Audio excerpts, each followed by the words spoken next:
সবাইকে আমার চ্যানেলে স্বাগতম। আশা করি সবাই ভালো আছেন। আজকে ভিডিওর টপিক হচ্ছে শত্রুর কপালে শনি চালান করে তাবিজের একটা নকশা দিব। এটা শনি চালান অর্থাৎ শত্রুর আর কোনো আয় উন্নতি থাকবে না, শত্রুর জীবন ধ্বংস হয়ে যাবে, শত্রু শারীরিক মানসিক আর্থিক উভয় দিকে কষ্ট পেতে পেতে একদম নিঃশেষ হয়ে যাবে। এরকম যদি আপনি আপনার শত্রুকে করতে চান তাহলে আজকের ভিডিওটা আপনার জন্য।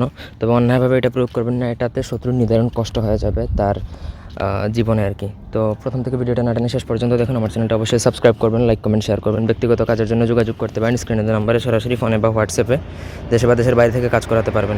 তো এটা একটা কুফুরি বিদ্যা, আপনারা যদি প্রয়োগ করতে চান তাহলে আপনাকে শত্রুর ব্যবহৃত কাপড় সংগ্রহ করতে হবে। এখন শত্রুর ব্যবহৃত কাপড় কোথা থেকে সংগ্রহ করবেন সেটা আপনার ব্যক্তিগত ব্যাপার।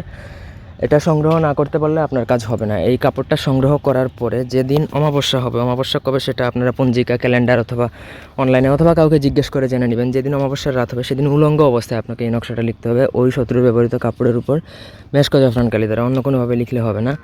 নকশাটা যখন লিখবেন তখন একা নির্জনে বসে লিখবেন, কারো কোনো সহায়তা নিতে পারবেন না, আপনি নিজে একা বসে করবেন। কাউকে বলাও যাবে না যে আপনি এইরকম একটা প্রসেস বা প্রয়োগ করতে যাচ্ছেন। নকশাটা যখন আপনার লেখা শেষ হবে তখন ওই দিন অমাবস্যা যেদিন রাত সেই দিনই সঙ্গে সঙ্গে আপনাকে সেটা একা নির্জনে যে শত্রুর বাড়িতে পুঁতে দিয়ে আসতে হবে। ওই তাবিজটা বা ওই নকশাটা যতদিন শত্রুর বাড়িতে পুঁতা থাকবে ততদিন শত্রুর কোনো কষ্টের শেষ থাকবে না, শত্রুর উপর শনি চালান হয়ে যাবে, সে সব দিক থেকে একবারে ধ্বংস হয়ে যাবে। তো অন্যায়ভাবে এটা প্রয়োগ করবেন না, আমি আগেও বলছি। এবং এই নকশাটা যখন শত্রুর বাড়িতে পুঁতে দিয়ে আসবেন তখন যদি আপনাকে পিছন থেকে কেউ ডাকে, এমনকি আপনার পরিবারের কেউ যদি ডাকে বা কণ্ঠ এরকম কণ্ঠ নিয়ে কেউ যদি ডাকে, আপনি পেছনে ফিরে তাকাবেন না, সোজা বাড়িতে চলে আসবেন, অন্যথায় আপনার নিজের ক্ষতি হবে। কারণ এটা একটা কুফুরি চালান, এটার সাথে অবশ্যই দেবদানবের একটা সম্পর্ক আছে, যার জন্য আমি বলে দিচ্ছি।